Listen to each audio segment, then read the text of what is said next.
আল্লাহর রহমত আমরাই জিতবো।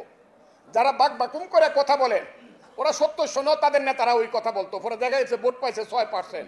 আমি চ্যালেঞ্জ করলাম, যারা বড় বড় কথা বলেন ইসলামের নাম নিয়ে, ধর্মের নাম নিয়ে যারা মানুষকে বিভ্রান্ত করেছেন 70 শোনে 71 শোনে, এখনো যারা করতে চান তারা বাংলাদেশে যদি 10%-এর বেশি ভোট পান, ভোটের পরে ফজলুর রহমানের সাথে দেখা করি। বড় বড় কথা বলেন, 20টা সিট একা একা পায়ে দেখেন তো দেখি। 3বার একা ইলেকশন করছেন, একবার একটা, একবার 3টা। এই তো শক্তি। হ্যাঁ, বিএনপির নামে দুর্নাম করাতে পারবেন। বিএনপি খুব লুটপাট করতেছে, বিএনপি দেশ শেষ করতেছে চাঁদাবাজি করে। বিএনপির কর্মীরা খুব খারাপ বলে বলে সারা দিন ইউটিউবে মানুষকে বিভ্রান্ত করতেছেন। আমি অস্বীকার করি না, বিএনপির কর্মীরা 15 বছর না খায়া ছিল, অনেক অত্যাচার অবিচার সহ্য করেছে। মা মরেছে, বাপ মরেছে, জেলে থাকার কারণে বাপের জানাজা পড়তে পারে নাই, যার জানাজা পড়তে এসেছে ডান্ডা বেরিয়ে পড়ে। সেই বিএনপির একটা কর্মী যখন পেটে ভাত থাকে না, যদি 10টা টাকা রোজগার করতে চায়, তার যদি দুর্নাম হয়, যারা ব্যাংক দখল করে তাদের দুর্নাম হবে না? যারা বলেন বিএনপি খুব অত্যাচার করতেছে, কই উবায়দুল কাদের শেখ হাসিনারা তো বলছিল যে বিএনপি বাদ এদের পতন হলে বিএনপি একদিকে 5 লাখ, একদিনে 5 লাখ লোককে মারে ফেলবো। কয় লাখ লোক মারা গেছে বাংলাদেশে? বিএনপি যে ধৈর্য ধরছে, বিএনপির নেতা তারেক রহমান যে ম্যাচিউরিটির পরিচয় দিছে, দেশকে যেভাবে রক্ষা করছে, এর মধ্যে যারা বিএনপিকে সমালোচনা করেন তাদেরকে হুঁশিয়ার করে আমি বলতে চাই, চক্রান্ত করে ক্ষমতায় থাকতে পারবেন না। বেশি দিন ক্ষমতাকে দীর্ঘায়িত করেন না। যেসব ছেলেরা বলো বাবারা আমি এখনো তোমাদেরকে সন্তানের মতোই মনে করি, তোমাদের বয়স 22 বছর, 23 বছর, 24 বছর, 25 বছর। এখন বাংলাদেশের সব দলের চেয়ে বড় দলের নাম হলো সমন্বয়কের দল। হ্যাঁ, সমন্বয়ক। আমি কিশোরগঞ্জে গেছিলাম, যদি 4-5টা ছেলে হাতে ডায়েরি নিয়ে হাঁটে, দিয়ে গেলাম বাবা তোমরা কারা, আমার সালাম দিছে, কয় স্যার আমরা এলাম আমরা সমরনায়ক। একটা ছেলে বলে তুমি সমরনায়ক? বোকা হয়ে গেছে, কয় না স্যার আমার ভুলে গেছে, আমরা এলাম সমন্বয়। আমি কেন আসছিলাম? ডিসি সাহেবের সঙ্গে মিটিং করতে আসছি। কোন ক্লাসে পড়ো? কলেজে ফার্স্ট ইয়ারে পড়ি, গুরুদয়াল কলেজে। এইভাবে 3টা জেনারেশন নষ্ট হয়ে যাচ্ছে বাংলাদেশের।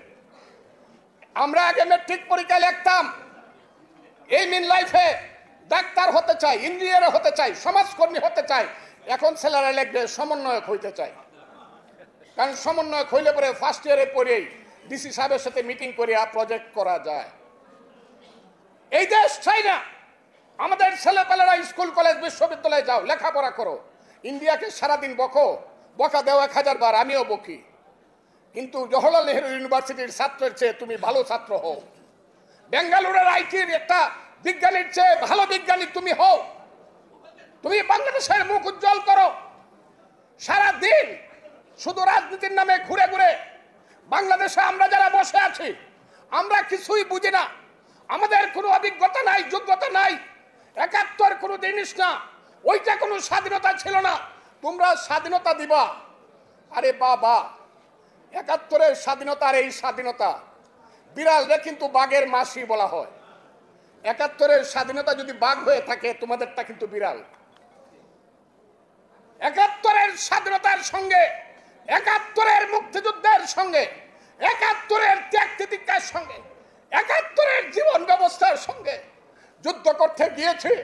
ভাইনাটা গুলি গায়ে পড়ে গেছে, লাত মারে উঠে বলছে বাবা মাকে দেখো, তুমি মাকে দেখো। সেই মা পাগল হয়ে মারা গেছে। মুক্তিযুদ্ধ আপনারা বলেন, এই যে যুদ্ধে 9টা মাস কাটিয়েছেন, বলেন তো দেখি মুক্তিযোদ্ধারা জীবনের যে শ্রেষ্ঠ সময়ের ত্যাগ করেছেন তার সাথে কোনো তুলনা হয় কিনা বলুন না দেখি। আপনারা কি সব ভুলে বসে আছেন নাকি? তাহলে যখন বলে 71-এর মুক্তিযুদ্ধ কিছু না, তাহলে আপনারা চুপ করে থাকবেন? চুপ করে থাকবেন? যদি না থাকেন আমাকে হাত তুলে দেখান যে 71-এর মুক্তিযুদ্ধ আমরা ভুলবো না। কাজেই যারা 71-কে ভুলাইতে চান তাদেরকে আমি সাবধান করে বলতে চাই, এই বাঙালি জাতি কোনো দিন 71-কে ভুলবে না। কারণ আমি সব সময় বলি, এই বাংলায় শুধু বেলি চামিলি আর 2 ফুল ফুটে না, এদেশের রক্তগোলাপ, রক্তজবাও ফুটে। এদেশের জঙ্গলে শুধু কোকিল ডাকে না, এদেশের জঙ্গলে রয়্যাল বেঙ্গল টাইগারও ডাকে। এদেশে শুধু বসন্তকাল আসে না, চৈত্রের শেষে বৈশাখের প্রারম্ভে ধুলির দোজাউরে গ্রীষ্মকালও আসে। এদেশে শুধু গ্রীষ্মকাল আসে না, উত্তাল নাগিনীর মতো ফোনা তুলতে তুলতে বর্ষাকালও আসে। এদেশে শুধু মীর জাফর, জগৎ শেখ, ইয়ার লতিফ, রাজদুল্লভ, রাজবল্লভ, আরাল বদর রাজাকার জন্মগ্রহণ করে না, যুগে যুগে জন্মগ্রহণ করে সিরাজ, মীর মদন, মোহনলাল, সূর্য সেন, ক্ষুদিরাম, শহীদ জিয়াউর রহমান আর মুক্তিযোদ্ধাদের মতো বীর সন্তান। এই দেশকে কেউ ধ্বংস করতে পারবে না। এই দেশ স্বাধীনতার পথে থাকবে, মুক্তিযুদ্ধের পথে থাকবে।